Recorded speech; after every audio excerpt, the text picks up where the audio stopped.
বাংলাদেশ জাতীয়তাবাদী দল বিএনপির জাতীয় স্থায়ী কমিটির এক জরুরি বৈঠক অনুষ্ঠিত হয়েছে।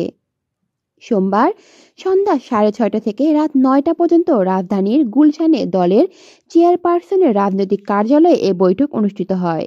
বৈঠকে বিএনপির ভারপ্রাপ্ত চেয়ারম্যান তারেক রহমান লন্ডন থেকে ভার্চুয়ালি সংযুক্ত হয়ে সভাপতিত্ব করেন। বৈঠকে নির্ভরযোগ্য সূত্র জানায়, বিএনপির স্থায়ী কমিটির এ বৈঠকে আগামী নির্বাচনের রোডম্যাপ ও সমসাময়িক রাজনৈতিক পরিস্থিতি নিয়ে আলোচনা হয়েছে। চলতি বছরের মাঝামাঝিতেই জাতীয় নির্বাচন অনুষ্ঠানের ব্যাপারে মত দিয়েছে দলটির হাইকমান্ড। বর্তমানে স্থানীয় সরকার নির্বাচনে যে আলোচনা চিন্তা, সেটা জাতীয় নির্বাচনের সময়ক্ষেপণ বলে বৈঠকে আলোচনায় নেতৃত্ববৃন্দ মত প্রকাশ করেন। তাদের মতে অন্তর্বর্তী সরকারের উচিত স্থানীয় সরকার নির্বাচনের চিন্তা বাদ দিয়ে জন আকাঙ্ক্ষা অনুযায়ী চলতি বছরের মাঝামাঝিতে জাতীয় নির্বাচনের ব্যবস্থা করা এবং এর সকল আয়োজন সম্পন্ন করা।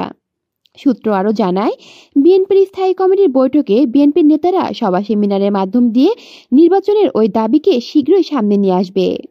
চলতি 2024-25 অর্থ বছরের মাঝপথে এসে শতাধিক পণ্য এ সেবার ওপর মূল্য সংযোজন কর বা ভ্যাট এবং সম্পূরক শুল্ক বাড়িয়েছে সরকার।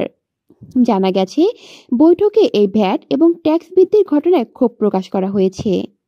বিএনপি নেতারা মনে করেন, রাষ্ট্রীয় ক্ষমতায় কোনো নির্বাচিত সরকার থাকলে তারা কোনোভাবেই জনগণের দুর্ভোগ বাড়ানোর জন্য কারণ হয়ে দাঁড়াতো না। তারা জনঘনিষ্ঠ এবং দৈনন্দিন জীবনের সঙ্গে সম্পৃক্ত পণ্যের এভাবে ভ্যাট ট্যাক্স বাড়াতো না। কলি শিকদার, বাংলা নিউজ নেটওয়ার্ক।